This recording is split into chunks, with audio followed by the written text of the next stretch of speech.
the impact is going to be real. I think there still is an ongoing debate over exactly how and where those effects are going to show up most immediately. So right now, the economy is actually booming by basically every metric. You know, our GDP is rising, unemployment is down, inflation is a little bit up, but that's mainly due to consumer spending after having saved up a bunch of money during the pandemic. Wages are rising. So why do you think there's so much negativity about our economy when, by all metrics, we should be happy and it should be a sign of pride that our economy is booming after coming out of the COVID pandemic? Yeah, I think that's a great question. And it really is, you know, the economy, as you just, in that list of items, is a complex set of factors, right? I mean, there is no one measure that defines the economy. I do think, and this gets back to the first question in some ways, I think that most Americans, most Arkansans, respond to those issues on the economy that is part of their daily lived experience, right? And prices, especially when you have kind of a comprehensive inflation that really crosses lines, and especially because fuel costs are driving so much of this, and fuel in America, go back to climate change, ties back to everything else, right? All the other inflationary factors that are out there. That's what people can say, that's their experience with the economy on a daily basis, right? Now, when you have unemployment very high, that's a lot of people's experience with the economy at the moment. Right now, that's not the case, but the place where they are really feeling something weird or out of sorts or out of bounds is really at the checkout stand or at the gas when they fill up their car. And that's what really matters. I think there is an awareness that there are a complex set of factors, including COVID and supply chain issues, including, of course, the war in Ukraine, that is having impacts on fuel costs. But no matter what, you know, it is those pocketbook issues that really drive things, and it's an issue where the president, rightly or wrongly, I think ends up being blamed for those economic factors. So I think you're right in a lot of ways, but I think that, you know, Americans feel their economic worldview is driven by their lived experience day by day. And can I ask a quick follow-up on this? Uh-huh. I mean, we saw similar dynamics coming out of the Great Recession, right? I mean, you know, people's sort of the economic indicators being divorced from how people felt the economy was improving or how they felt the economy was impacting them. Is this a durable thing, right? Something that we see really commonly over time, or just something more recently? No, you know, I think that a reality is that we've got some inequality that means that, you know, for some Americans, inflation maybe has a little bit of an impact in their lives. For other lower income Americans, inflation has a dramatic impact in their lives. And in the state of Arkansas, this is still a fairly low wage state. And so we have a lot of Arkansans who are deeply affected by exactly those issues of gas tanks, because of what a driving culture we have here, and then, of course, dependence on very limited options when it comes to food and other things like that. And so this will be our last question from Caldwell County. My name is Robert Armitage, and I'm from Caldwell County.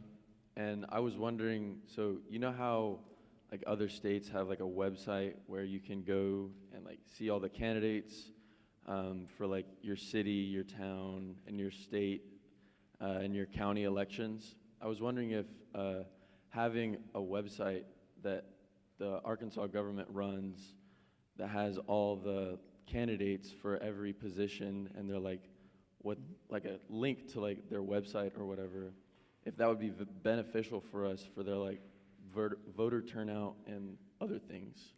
Yes, amen. And it goes back to the question of civic information. A lot of those states, like Arkansas, also have a significant number of ballot measures on the ballot, and those ballot guides also include information, arguments for and arguments against each of those ballot measures. And we do have a state entity that the Cooperative Extension, Arkansas Cooperative Extension runs, that does a great job on ballot measures, but it's not readily available to all voters the way those guides are that are sent out to voters, usually in paper form, but in other states, of course, now they're going to a web-based format. I think is really important. We need to provide voters as much information as they can get so that they can be confident in their votes. I think that's a great question and a great policy conversation that needs to happen. All right, Jay, with that, thank you so much for Thank your you all. time. Thank you Enjoyed it. guys for your questions. Really appreciate it.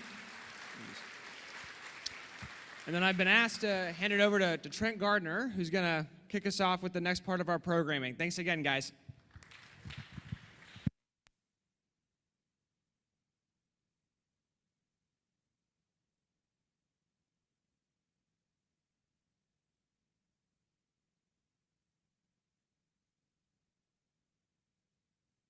Hey, my name is State Senator Trent Garner. I'm so excited to be here. You have some of your Arkansas delegation, which I'll introduce the Senate side in a minute, and Representative Warren will introduce the House side.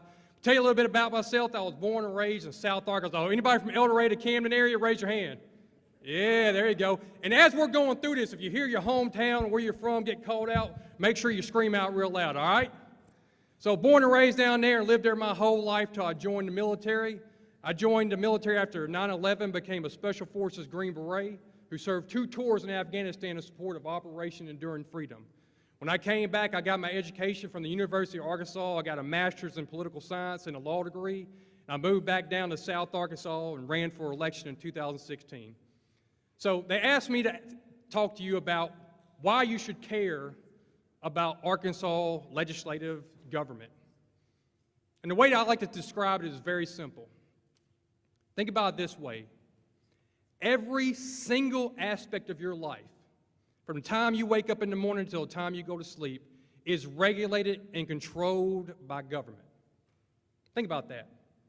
When you wake up in the morning, the breakfast you eat is controlled or regulated by the FDA and government agencies. The power that comes through your house, the internet that you use, is done through a different government agency. When you get on a bus or drive your car to school, that is controlled by a government law or the highway commissioner. When you get to school, how much funding you have, what materials you read, how that teacher is taught, how much they are paid, is done by government regulations. When you get home that afternoon and you're going to play sports, every single aspect of that is controlled either by a law passed by a legislative body or government agencies that we enable to act rules and regulations on behalf of the citizens.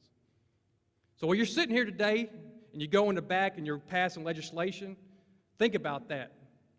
Think about that you, as that legislator, us as legislators, are the voice of the people to make sure we have that rules of responsibility. It's a great power and honor that you give us through your votes to do that. And unlike many countries in the world, the United States, we are blessed to have a system of democracy where direct representation from your legislators to your elected officials enact the rules and regulation and laws that is best for the people. I don't have one boss in South Arkansas. I have 80,000 plus bosses who voted and elected me the state legislator.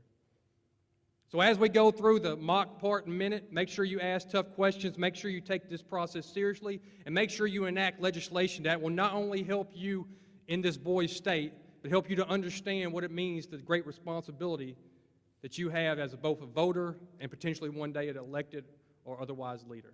So first, let me introduce the Senate. First, we have Senator Alan Clark. Anybody from Hot Springs area? Yeah.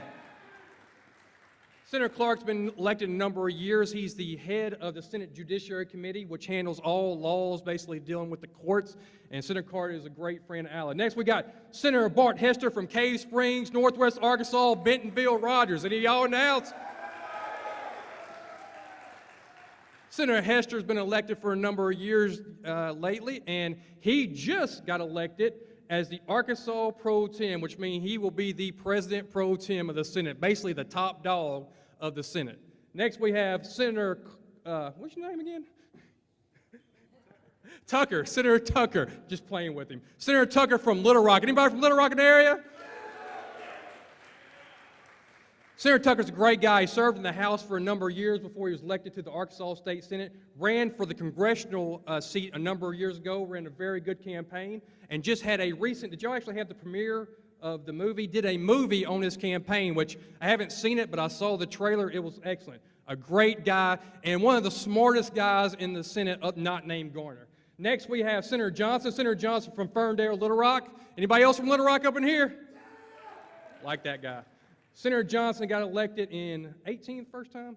It just got reelected, or should say got reelected, won his primary. Hopefully he'll win the general election. We'll see how that goes. Senator Johnson has a great history and understanding of the Arkansas Senate. His dad was a legislator for many, many years. If you got any questions about procedure, how the process goes, the rules, Senator Johnson is an excellent resource. And finally, but not last, we have Senator Scott Flippo from Bull Shoals, Mountain Home area. Anybody from that area? Senator Flippo is the majority leader of the Senate, which means he's the top Republican right now. Senator Blake Johnson from Northeast Arkansas won that post recently. But give your senators a big round of applause before I give the Senator Rep.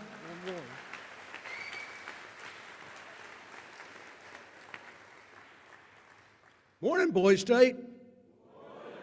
Hey, you're awake. I like it. It's great to be here. I am glad to be back at Boys State. My path to where I am today began 46 years ago when I was sitting in your seat as a delegate to Boys State from Smackover High School. Anybody from Smackover? Oh, what happened to Smackover? Okay, how about my hometown of Hot Springs? All right, good to have you here, guys. So, I came here. I always loved politics, so I helped with a lot of campaigns. Got to Hot Springs. I was 10 years on the school board. After that, I had a friend said, you need to run for representative. I'll be running for my 4th term this fall, and I've got 3 terms, and I've loved the experience. I get to chair the Public Retirement and Social Security Committee, get to serve on a few others, but it is an amazing journey that I've been on serving in the House of Representatives. So out of this group, I expect to see some people come to the legislature. So it's my privilege to introduce several representatives here today. Vice Chair for the House side is Representative Carol Dalby. She serves in the 1st District. Stand up, Carol. She is from the city of Texarkana. Got any Texarkana folks? There you go. She's serving her 3rd term. We came in together, and she is the first woman to chair the House Judiciary Committee. Next.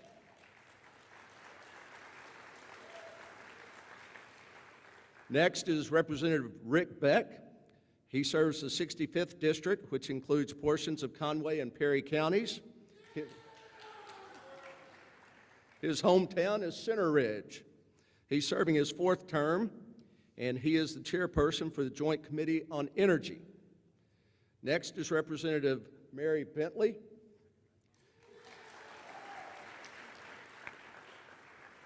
Mary serves the 73rd District, which includes portions of Yell, Pope, Perry, and Conway counties. Her hometown is Perryville. Got any Perryville people? He's here. She's serving her 4th term and just won her primary. So, Representative Jim Dotson. He serves the 93rd District, which includes portions of Benton County. His hometown is Bentonville. Do we have a couple of people from Bentonville? Jim is serving his 5th term in the House. He just won his primary for a Senate seat. He is the vice chairperson of the Arkansas Legislative Council. Next is Representative Brian Evans. He serves the 43rd District, which includes the city of Cabot and portions of Lonoke County. His hometown is Cabot. Can we hear it for Cabot? You got to work on that, Brian. All right. He's serving his 2nd term, and he's vice chairperson of the House Education Committee. Next, we have Representative Monty Hodges.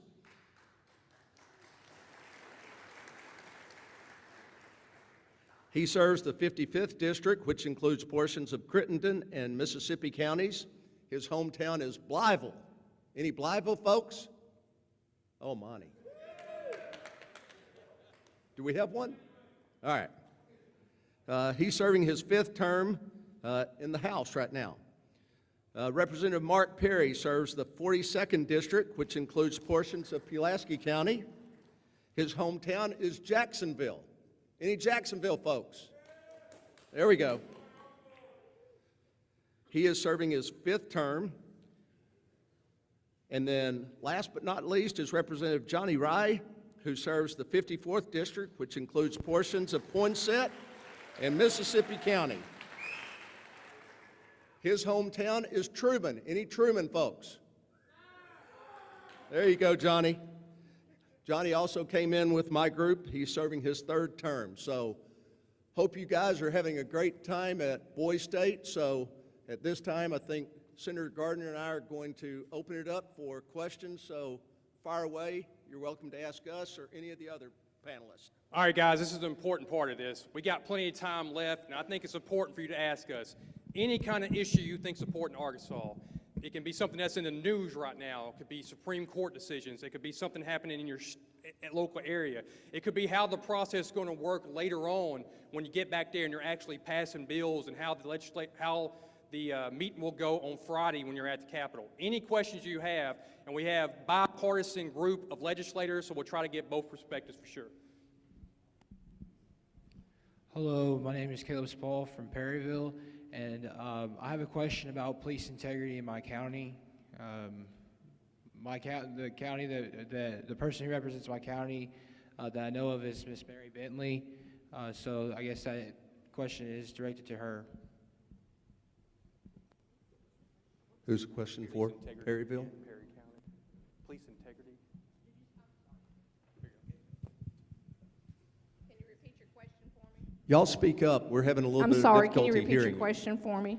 Yes, about police integrity in our county. Police integrity in Perry County? Yes, ma'am. Was a state legislator, I think our job is really to make sure we hear from our constituents if we have concerns. I have had constituents that have had concerns to me, then I can reach out on our state level to make sure that we have some integrity there. But I think it's very important that we have integrity in our law enforcement, for sure, because we rely on that. I know I rely on that, and Perry County is a very rural district, so we need to be sure that we have folks that we can call on. I know that you know that we certainly need more law officers than we have, and so as state representatives, we have worked a lot to do what we call back the blue.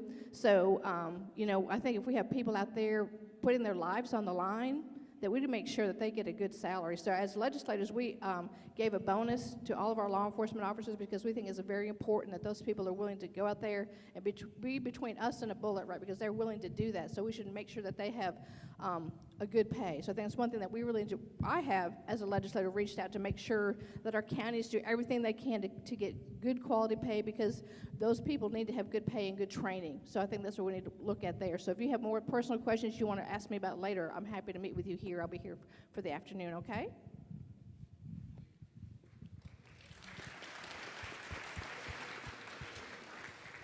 Good question. What you got, man? Hi, my name is Grant Howard, and my question is, what are you guys doing to make the smaller towns feel represented? Governor Asa Hutchinson came to my town this year, but I asked around when the last member of our state Senate or any part of our government came to our town, and it was 5 or 10 years ago. What town are you at? Heber Springs, Arkansas. Flippo, is that your area? Anybody want to take that?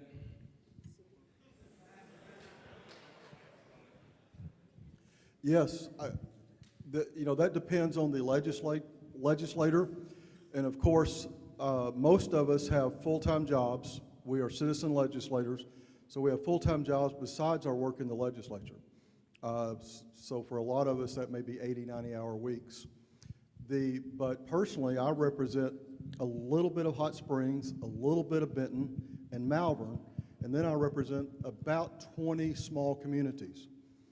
And I spend a lot of time, I can't be everywhere all the time, but I spend a lot of time at city council meetings.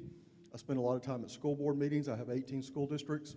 I spend a lot of time at ball games, 4-H events, et cetera, because it is very important that your legislators are out there. I think one of the most important things that we do is that we're out where people can see us and where they can talk to us. That's one of the reasons I wear this name badge, is so that when people see me, they can recognize that I'm a senator and unload and tell me whatever they want to. And if you see me, if you're in my district, please, age doesn't matter. Tell me what you think. Ask me questions, because we are always glad to talk to you. I know I'm speaking for everyone. And I'm going to add to that. The reason you're at Boys State is to become better leaders. So if you haven't had someone in your community for a long time, then get with some of your civic leaders and invite your representative and your senators to come in and have some kind of forum. Get them there and ask them the questions or relate your concerns to them about your community. Don't wait for them to come, ask them to come. Set something up. All right, who's next? Now we got somebody down here, a couple guys back there, one in the middle, right there. Yes, sir. Hello, my name is Andrew Rochelle. How do you address difficult topics while still maintaining popularity? Ooh, that's a good question. That's a great question. You know, it's not about popularity, to be honest with you. We've been elected to do a job, and we have to. We're always put in uncomfortable situations. You know, I've been in the legislature almost 10 years, and I've developed some relationships, some good friendships. But I've spoken against some of my colleagues' bills because I felt that they were not healthy for the state of Arkansas. So it's not about popularity. It's about doing the job you've been elected to do. And I heard a comment once that has stuck with me, is to be silent is consent. And Dr. Martin Luther King once said that the moment life begins to end, the moment we become silent about the things that matter. So we have to speak up, and we have to stand up, and we have our convictions. So if it doesn't make us popular, that's okay, as long as we're getting the job done and we're working for the people that elected us. I'll chime in. One thing I learned early in my career is that people just want you to be straight with them, even if they disagree with you. Every single person up here, no matter what part of the state we're from, we have constituents who strongly disagree with some of the votes that we take or some of the actions that we take. And in my experience, when they reach out to you, it's not if, it's when, because they do. So if you just are honest with them, number one, and number two, if you show that you've actually thought through your position on an issue, and it's not just, you're not just doing it on a whim, or you're doing what someone else told you to do, or what the national party told you to do, or whatever, but you've personally weighed the issue, you've thought through it, and you're just honest with them, then people will respect you for it. So that's the approach I take with my constituents, and I think that's the approach that the legislators try to take with each other, because obviously we don't agree on everything either, but so long as you're respectful, you're civil, and you're open-minded, then you can really work through even the difficult issues. Good question. We got next. Right down there, bottom left. Turn the mic on. Delegates, if you have a question, please remain seated. We're going county by county, and we will get to all of you. We got plenty of time, too. Hello, I'm Xavier Parker from Hot Springs. I go to Hot Springs World Class High School. And so Arkansas has a teacher shortage, and so what the state did is that they made it easier for anyone to become teachers. So even I have a teacher that doesn't even have an education and anything in literacy, and so she was my teacher. So clearly this hasn't worked out. So do you think that raising the starting salary of a teacher teachers to $50K would benefit more people to become teachers, or do you think it just wouldn't work out? Anybody with educational background want to handle it? Certainly, great question. During the introduction, I'm Representative Brian Evans from Cabot, and I do serve as Vice Chairman on the Education Committee. And you're correct, we have a huge teacher shortage across the state of Arkansas. But what we found through a lot of the statistics is, and I'll be the first one to stand here and say, I do believe that all of our teachers are underpaid. And we have worked diligently over the last 4 years to increase that. If you believe that, give your teachers back home a raise, because I guarantee or a hand of applause, because I guarantee they're watching this on PBS this morning.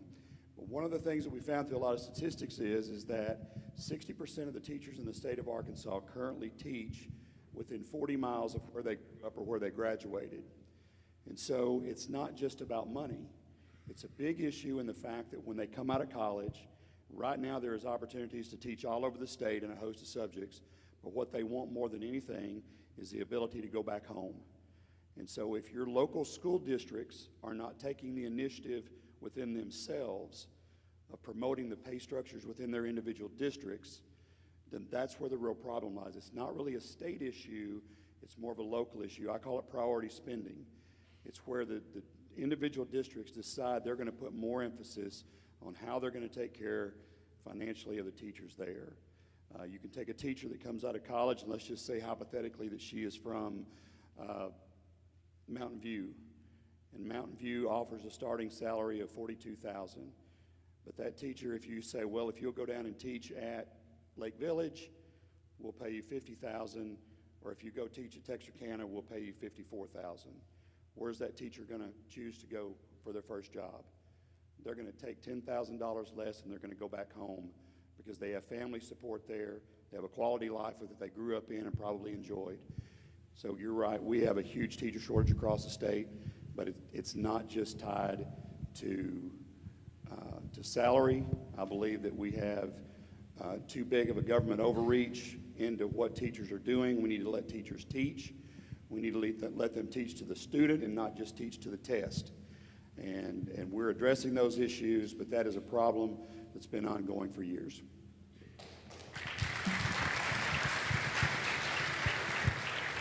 All right, in the middle right here. Hello, my name is Weston Gavin, and I'm from Warren, Arkansas. And recently our school burnt down, and from what I understand, the state's not providing any money to help rebuild, and I would just like to know why.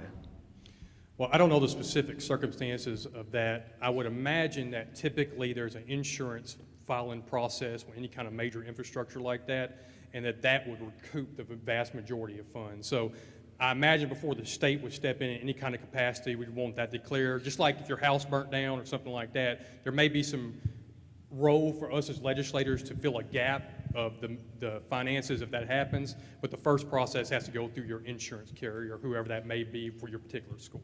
Anybody have anything else to add to that? I would just tell you that I know you're a legislator there.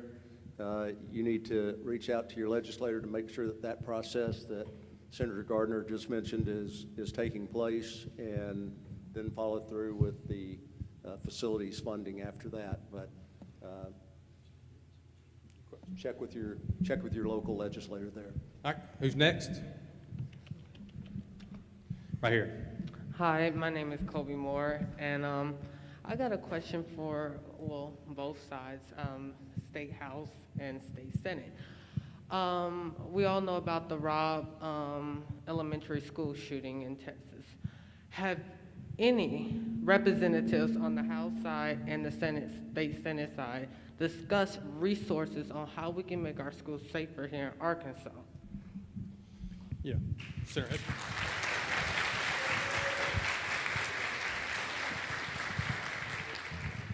So that's a great question, and the question of the day, and how do we keep you guys safe when you're at school? What's changed over the past 20 years? Why are they different than they are today? And I think you've got three options for school safety. Option number one, which the state of Arkansas has already done, we've given the teachers the option to be armed.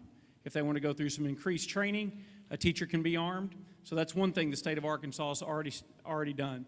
Number two, we can provide funding for school resource officers. We already do provide funding through the funding formula, and each school can choose to hire resource officers, or they could choose to hire more, but we can do better with more armed officers on site.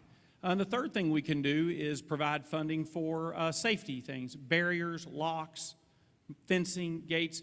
What we don't want to do is have you guys go to school in a prison. Some of you may think you do right now, depending on where you live, but if you're in very rural Arkansas, it's super simple to walk right up to school, up to the front door. But what I think something we should do, we've got a lot of money in the state right now, more than $1 billion in surplus.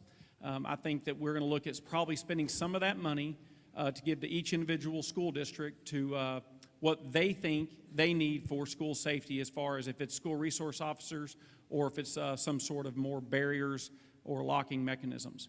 But I think that we should allow each school district to determine what that school district needs for safety.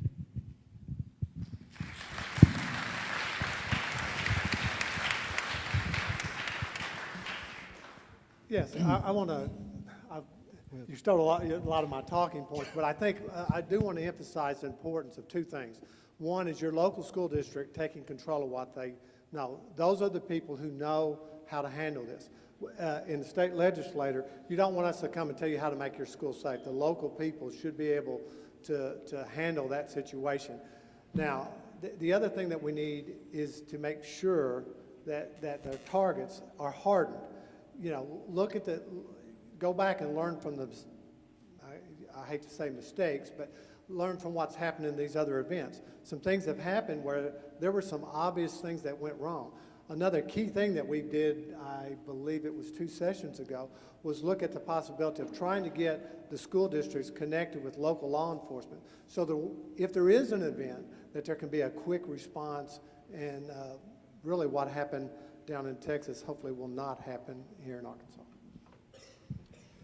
Representative Beck is correct about the local component, but a couple of things that we have done in the 10 years that I have been in the legislature is in allowing that local control, things that couldn't have been done before, is 2 school districts that I'm very much aware of, and I'm not going to name their names, but one of them has armed their administrators and other members of the faculty. And when I say they've armed them, they first had them trained. And they are very much ready for any kind of attack like happened at Uvalde.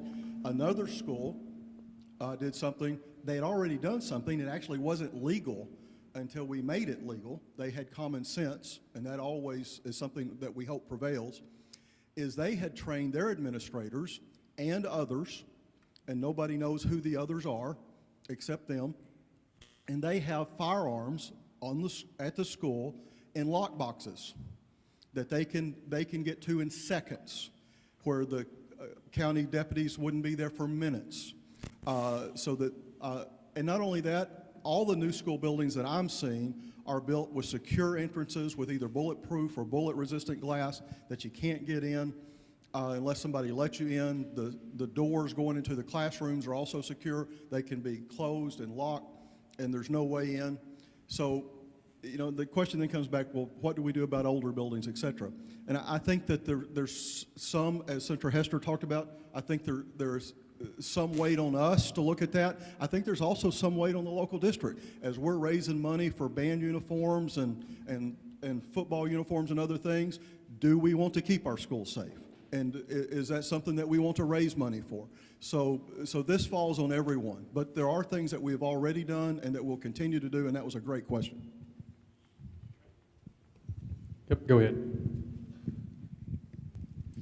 I'm just standing up now to give a little bit of a different perspective and show you how we can have civil conversations with each other. I support all the measures that they've discussed, that Senator Hester identified. My personal opinion is that in addition to preparing for school shootings to happen in Arkansas, we also ought to take some steps to prevent school shootings from happening in Arkansas.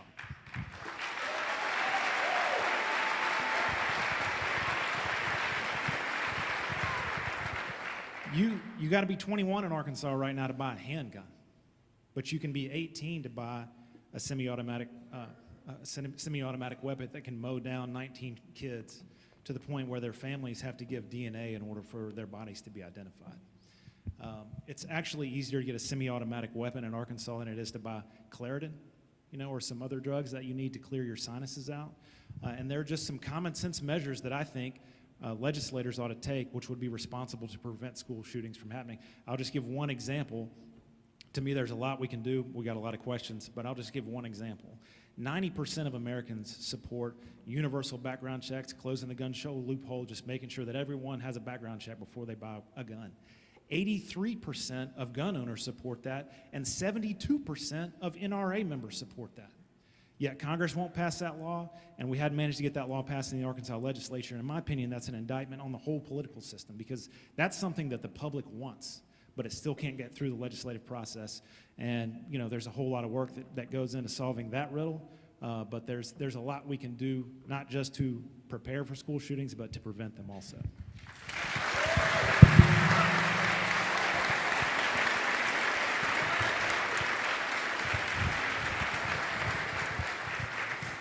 And I agree with my colleague 100% that we should do everything we can to prevent school shootings. The issue I have with my good colleague is this: why are we focusing on the weapon and not the person who's doing the shooting?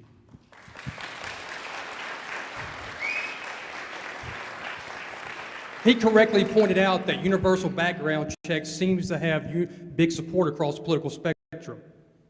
How many school students would that have stopped the last year? 0. Not one of those weapons that were used in those tragedies was used by buying for the quote-unquote gun show loophole. What do we do with red flag laws, which is the idea that you go to somebody's house and take their weapon from you? You go there and you take that firearm. Then you leave that person there. So imagine if you were reading a comic book and Batman went and got the Joker, and he went and captured him before he committed a crime, and he took away his guns but left him behind. Is that a good solution to that situation? No. We need to focus on the young men and women that are perpetrating these crimes. We need better mental health services across the state to make sure we take care of them. We need to change our our laws to confine people. If you're a threat to yourself and others, why am I going to go there and take your gun and leave you behind rather than taking that person, sticking them in an institution and getting them the help they need? What about other resources at your school that you need, like counselors and others? What about bringing back religion and all these other things that institutionally brings up that person and makes sure they take all the help they get? You cannot stop this problem by focusing on the tool. You got to focus on the people, whether you get them help or you lock them up so they can't do these things.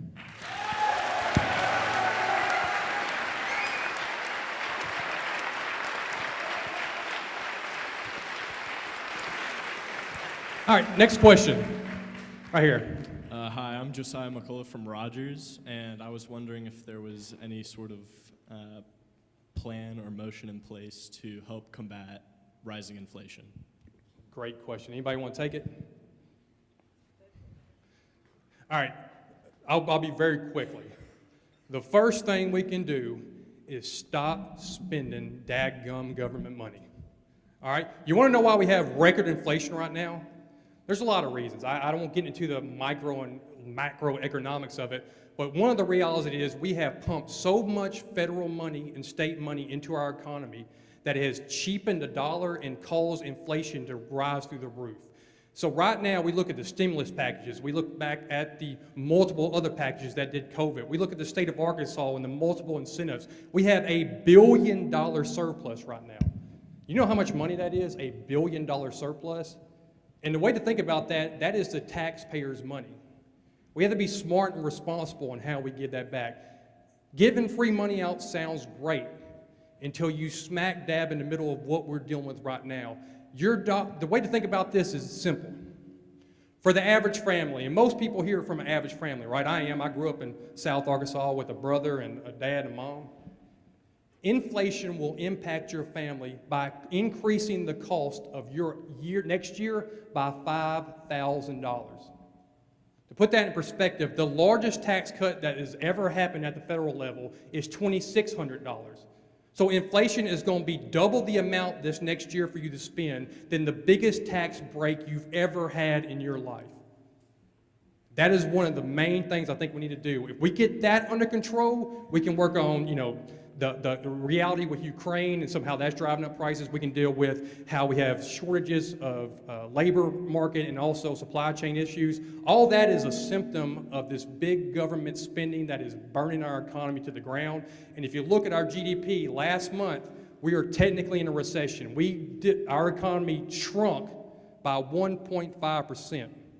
So you have record inflation, you got record gas prices, you got supply chain issues, you got a labor shortage, and now the economy is going into a recession. Things are not looking good the next few weeks, and the state of Arkansas has to address that. Senator Johnson. That's a great question. I'm glad you're thinking about this. I'm one of the old guys up here, and when I was about your age, maybe a little bit older, was when Jimmy Carter was president, and we went through double-digit inflation. And when your inflation rate is over 10%, and I know y'all did well in math class, you understand compound interest, and we had so many crises that were caused by that. I'm going to just tell you about one, not because it's the biggest, but because it's something that all of you could relate to and see how in other cases it would apply. Our property tax system in Arkansas is based on assessed value of your real estate or your car or your boat or whatever.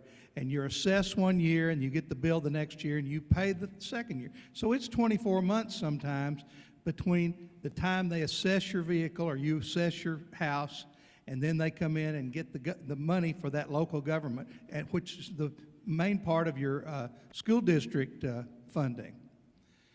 During the late 70s and early 80s, the inflation rate was so high that 24 months would be the difference in a local government entity, a city, a county, a school district, being able to even meet their budget. They were hurting. The prices for all the things they need. Just think about doubling the price of gasoline, and all those trucks you see, your school buses, the county road equipment, all that has to have fuel. So you can see how this just ripples through the economy. How the reason a loaf of bread goes up is that somebody had to deliver it to the grocery store with a $5 plus per gallon diesel fuel cost in that truck. So it's the most insidious thing that can happen to our country is this inflation. It's a hidden tax, and it doesn't really go to anybody. And it's simply because, as Senator Garner so well described, the crazy spending, somebody has to pay the piper, and sadly that's what it is. So I ask y'all to always look at these things that seem like a great gift. Oh, gee, the government just gave us $1,400.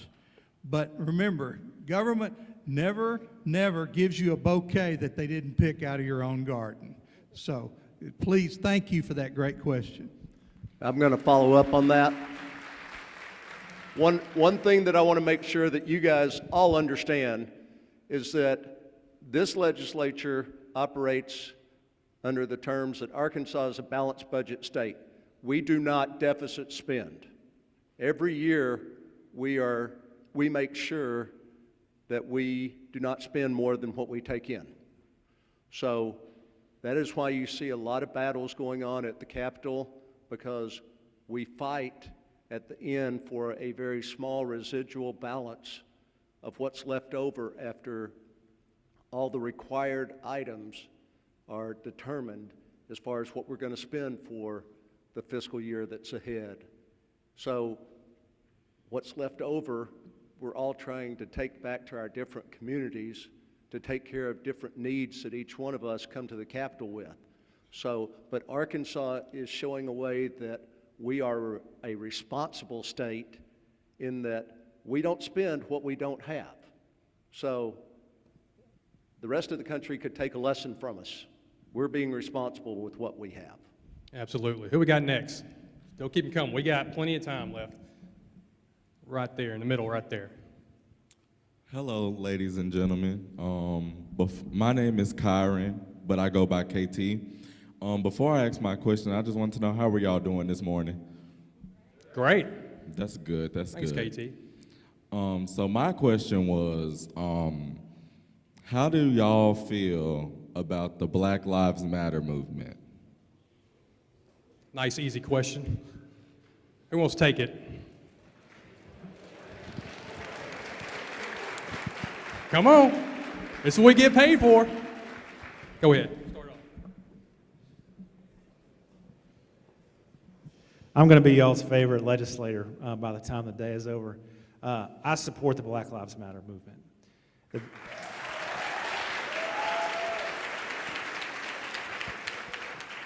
The very first time I heard that phrase, I had a question. You know, shouldn't every life matter? And then it took me about 10 seconds to figure out that that's the whole point of the Black Lives Matter movement, is that Black lives matter just as much as everyone else. just as much as all other lives matter. That's the whole point of it. And there's, sort of two examples that I've heard over the years that basically explain it. And, one is there's an example of a house is burning. Well, the fire department goes to put the fire at that house out. Well, is the response all houses matter? Yes, that's correct, but that house is the one that's on fire right now, so that's the house that we're focusing our attention on. And the other example that I've heard is, straight out of the Bible. You got 100 sheep, one of them is lost, and the shepherd's responsibility is to go get that one sheep that's lost and bring it back with the rest of the herd. So black lives, I'm a white guy. I've got privileges that black people in this country don't have. Black lives are subject to greater risk than my life.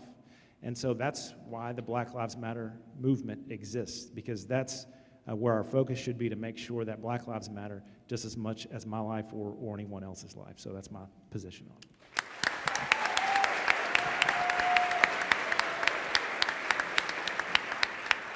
KT, what a great question, KT. I see out there.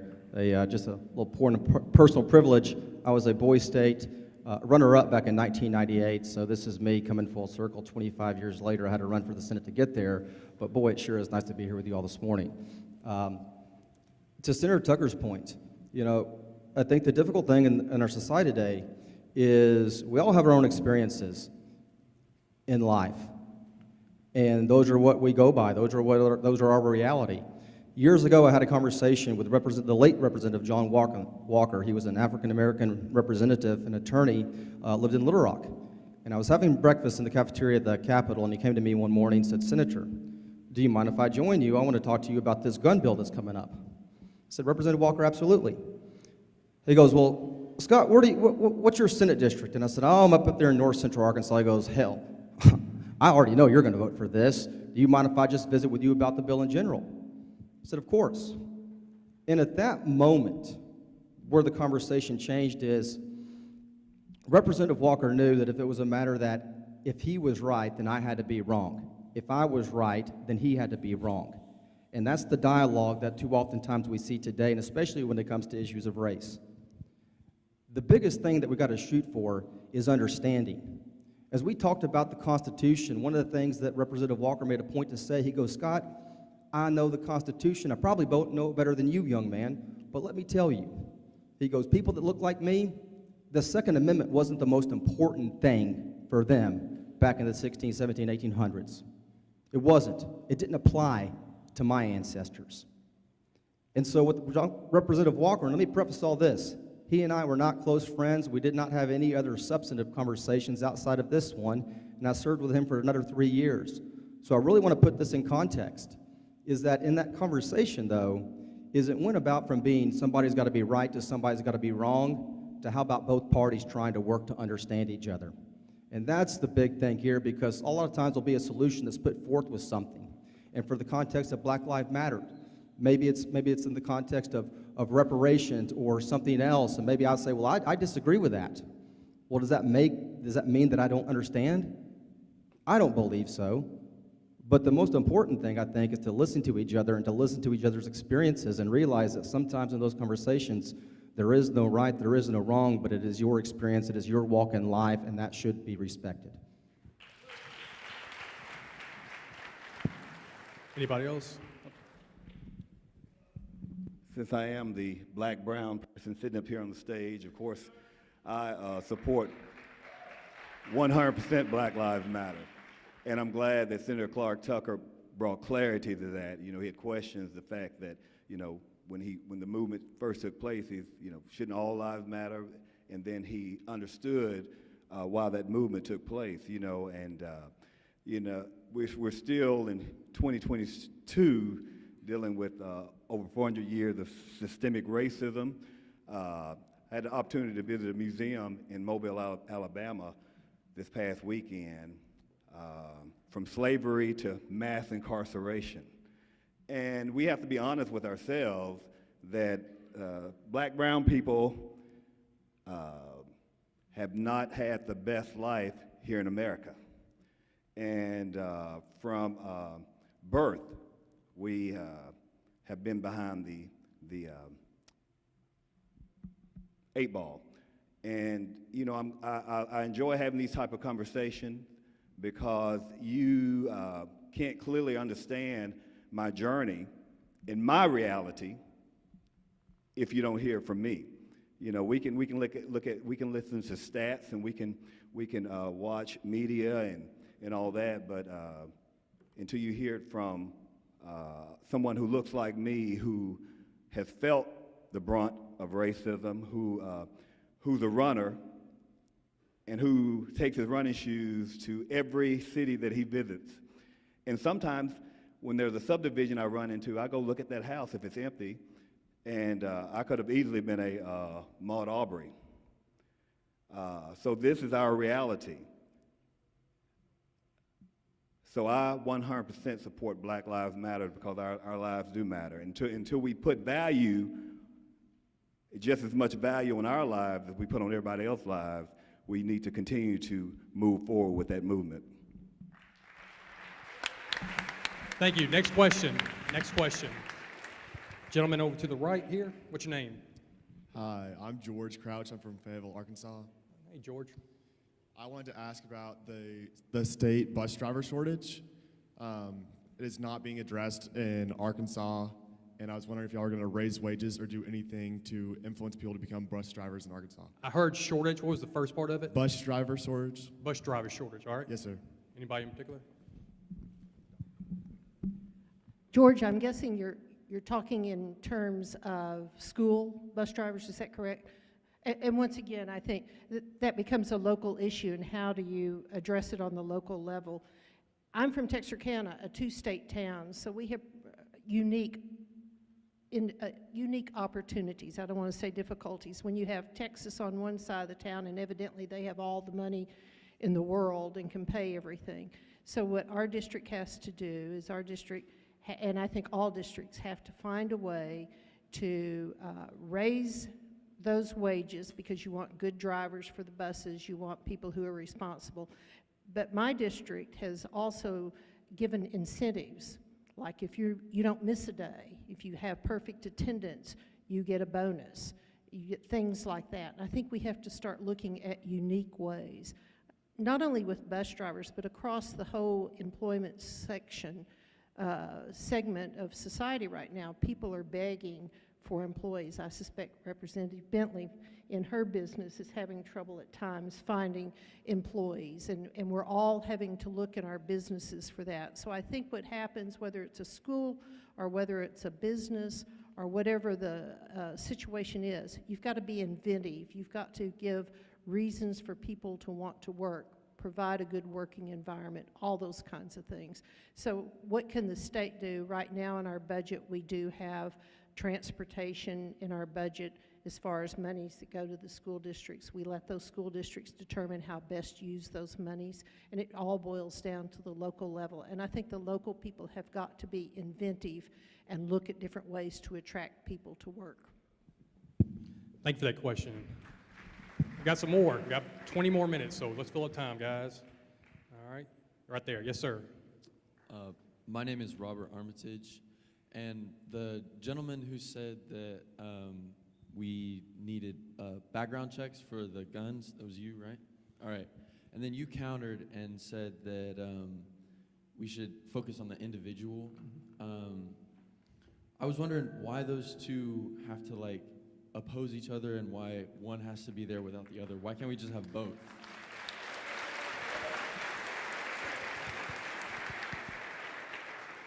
So specifically for background checks, and this is why I disagree with universal background checks. The reality of the law they have in Congress now, H.R. 8, it would criminalize if your grandpa gave you a shotgun and you didn't go to a federal firearms leader and give him $35. All right, I want you to understand this. If you hand a gun off to somebody else and you don't go do paperwork, you are now guilty of a felony. If your mom or dad hands you a gun they had their whole lives and you have that weapon, you are now guilty of a felony. It creates a huge financial and otherwise burden on an interaction that happens literally hundreds of thousands of times in America every single day. And for mass shootings, active shooters, whatever you want to classify them as, the reality is they do not have much difference or impact on stopping those kind of tragedies. I just have not seen the data to do it. And there's a whole other subsection of regulations and hardship you're going to be put on average Americans. My grandpa gave me an heirloom 22. It's like 150 years old, and I would not be opposed to going to the wherever you do the paperwork and just registering that I now have that heirloom that is a gun and paying the $35. I don't think that would be a problem.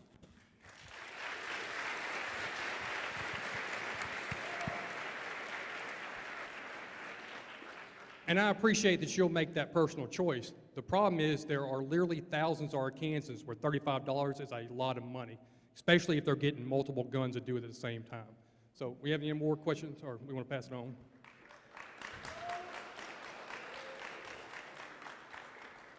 Who's next?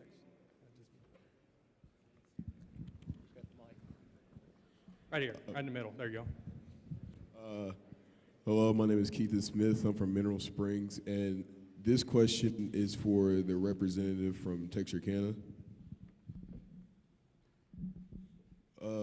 Before I ask, I just want to clarify, do you represent Texarkana by itself or like any surrounding cities or towns? I just have Texarkana, Arkansas. Okay. My question is, there are a lot of glaring issues in Texarkana, and I was wondering how you as representative, like what ideas do you have to combat them? A lot of what? I'm sorry, a lot of what? Like, what ideas and plans do you as representative have to combat issues in Texarkana? I'm not sure exactly what issues you're referring to, but I think all cities... Like drugs and gun violence, I'd say, are big issues in Texarkana. Actually, the gun violence and the drug issues are a higher rate on the Texas side of town than they are on the Arkansas side of town. Okay. And I attribute that to the fact that we have a very proactive police department.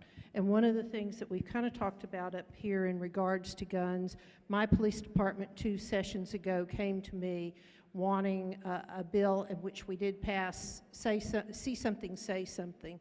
And so our police department's very proactive about any type of violence that may come along, and they have that program set up. The Texas side doesn't. In our town, we have obviously 2 states, so we have 2 city councils, you have 2 police departments, you have 2 of everything.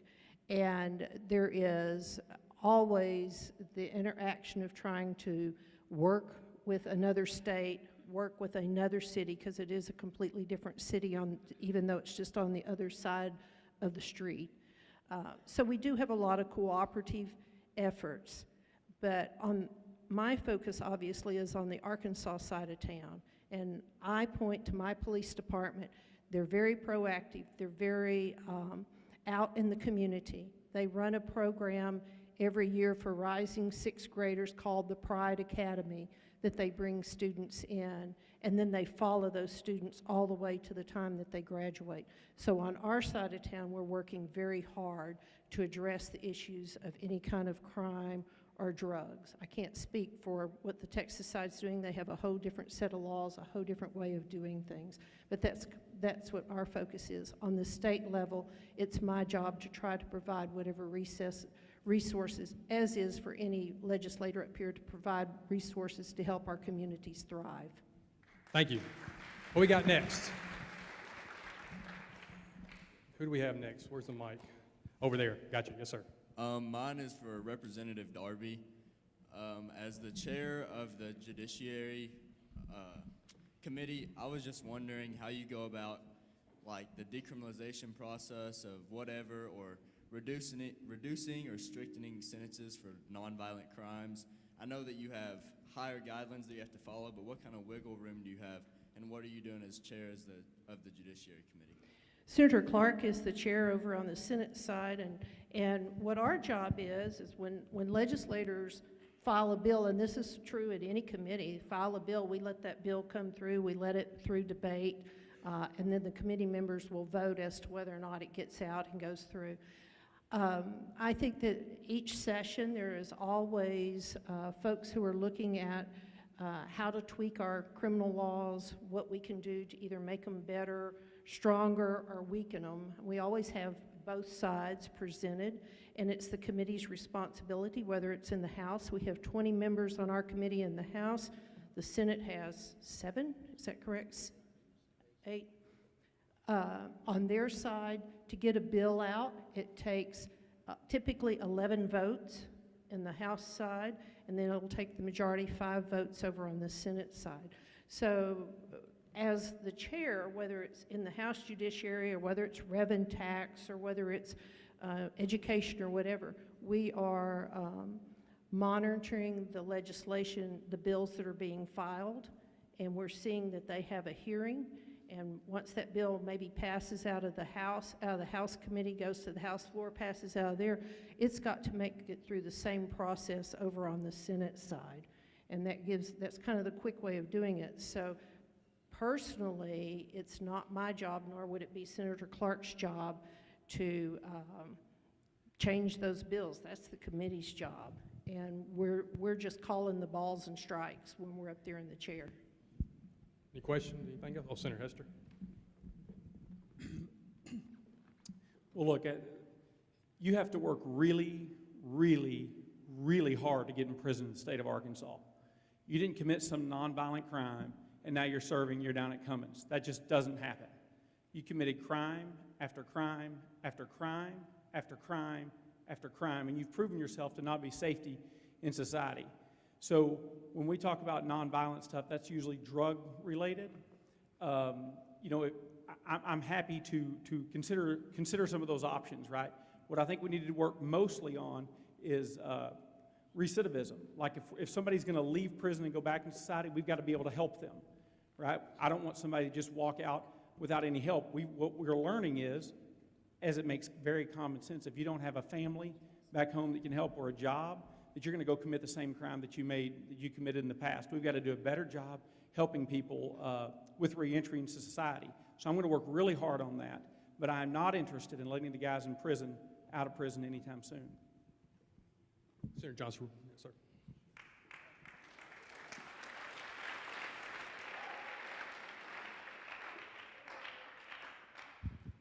I agree with Senator Hester on that. One initiative, and you can be watching for this next year, our Lieutenant Governor, Tim Griffin, is running for Attorney General. He's probably the favorite to win. I expect him to be Attorney General. He has an initiative related to what I would call truth and parole. As Senator Hester said, it's a big chance you really, really got to do things bad to be in prison very long. We too often have a revolving door correction system.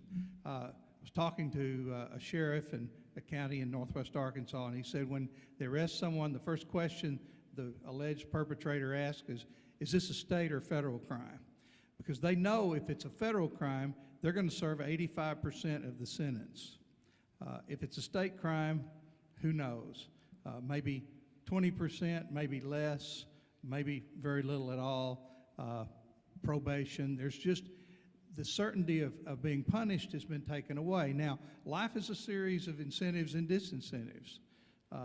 If you can get away with things, then you tend to try to get away with things. Not all of us, but certainly the temptation's there. We need to have a system where the people, and some people say, you want to lock up the people you're scared of, not the people you're mad at. And that's probably a good start to do that. But our parole system in Arkansas is broken.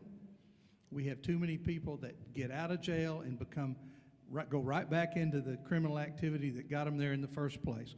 We've got to see that there truly are corrections going on as opposed to just a revolving door system. And one of the ways we're going to have to do that is recognize that, yes, it may cost some money, more prison space, but it also costs money when someone breaks into your house, steals your things, your insurance rate for your homeowner's insurance goes up. It's not free to do nothing either. So I just want to emphasize that particular economic fact and recognize that at least in the next session, you can expect to see all of us dealing with that issue in some manner. Great question. We probably got time for one or two more questions, and we have to wrap it up. I'm going to make a quick observation. You guys seem a lot like a legislature. You've got differing views, differing opinions, some more passionate than others.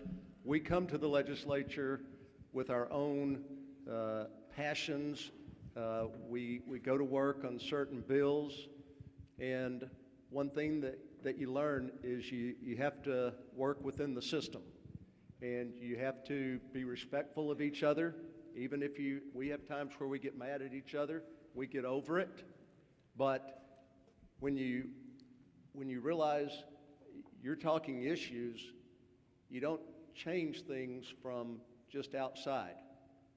You get inside and you work to make a change, whether it's in your schools or your state or whatever. So continue to be passionate about your issues, do it with respect, but know that you got to get involved if you're going to make actual change occur.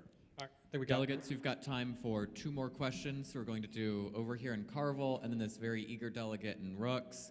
Our legislators have been invited to join us for lunch today, so if you see any of them in the cafeteria and you have remaining questions, I would encourage you to chat with them there. And understand, after this, we're going back in the back, and we're going to have the committee room process for about an hour. So you'll be back there with individual legislators running through bills as committees as well, some of you who are in the Senate and the House. So you'll have time to talk there as well. Question over here, and then question in the middle. My question is my name is Anamdi Islam. I'm from Little Rock, and my question is back on the mental health issue that you were attesting to. With that, are there any reforms that you could put in place for the institutes that you are going to be putting these people in? Because we all know that in these institutes, a lot of these people are either getting abused, treated wrongly, or not helped at all.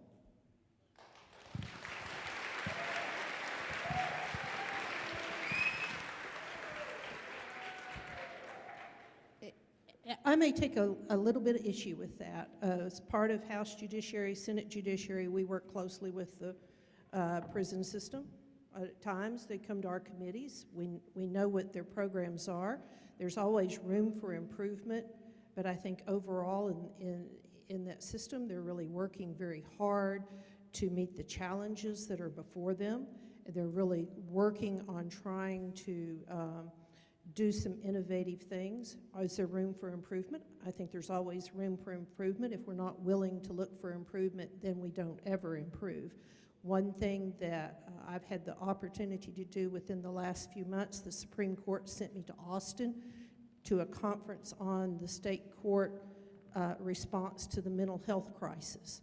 And so I know our Supreme Court is working very hard with our judges throughout the state to address those individuals who come before the court with mental health issues. They may not be individuals who need to go into a prison situation, but maybe mental health treatment. So our courts are looking at that. We have a mental health task force in the legislature that's looking at all of those different things. So there's a myriad of different things going on to try to address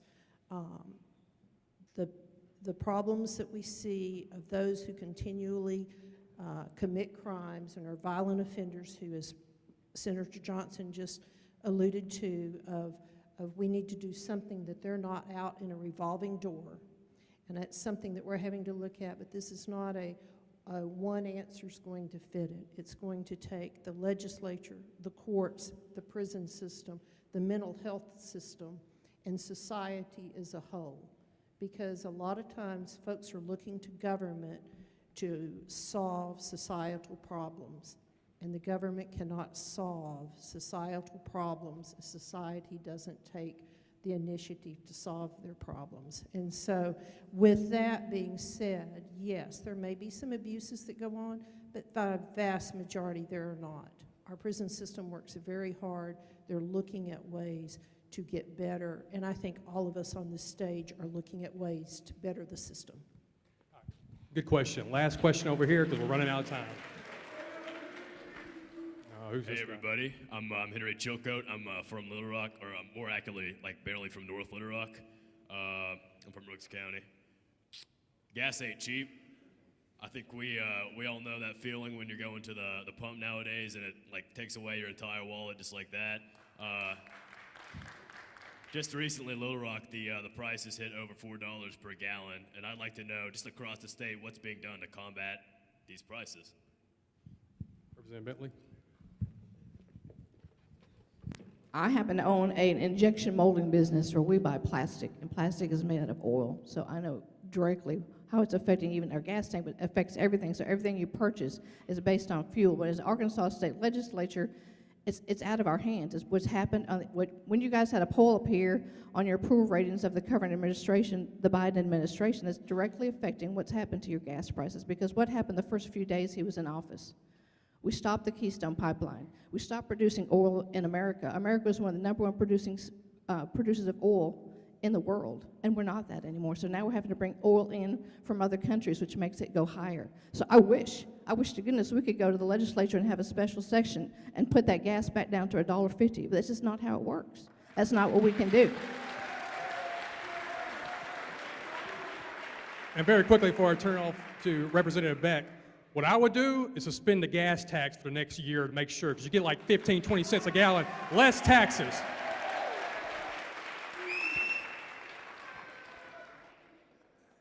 As the chair of the Energy Committee down, I will tell you that gas prices, Representative Bentley's right. There's not a lot that the state can do. The gas market, the crude oil market, is a very, what they call a futuristic market. So people are putting a lot of money into this thing, and they're looking way out into the future. When they see legislation and restriction on the horizon out there, those people pull those funds back, and that's what you start to see, an increase in prices. There's a couple things we can do, and you know the administration, the Biden administration is releasing 1 million barrels of oil a day from their strategic oil reserve to try to help with the situation, but that's really not in my opinion, it's not a very good policy. We use about 20 million barrels a day. So releasing another 1 million barrels a day, talking about the United States, is not going to help that situation. In the state, we are really subject to what happens in the federal level. But what we can do is, at the federal level and the state level, is try to reduce the restrictions on these people who are bringing energy to the market. Thank you. Thank you so much. Well, it looks like we're at the end of our time for questions. Thank y'all so much from the Arkansas State Senate, Arkansas State House. I just want to tell you how much we appreciate y'all letting us come speak with you now. The questions you asked were great, and so excited to be here and see the future. I think right now what's going to happen, and your counselors can delegate, is that the main group's going to leave, the Senate and the House is going to stay to pick your leadership, and then after that, around 11, we're going to go in the back and do the committee process. So your counselors should be able to direct y'all. Thank y'all so much.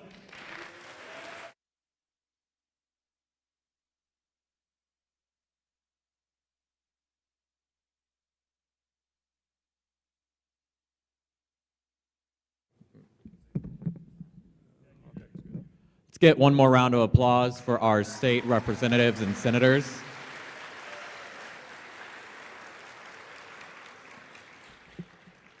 All right, so at this time, we are going to be releasing you to your schools of instruction. Please note that if you are elected to a district position, so if you are a state representative or a state senator, you will not be going to the School of Instruction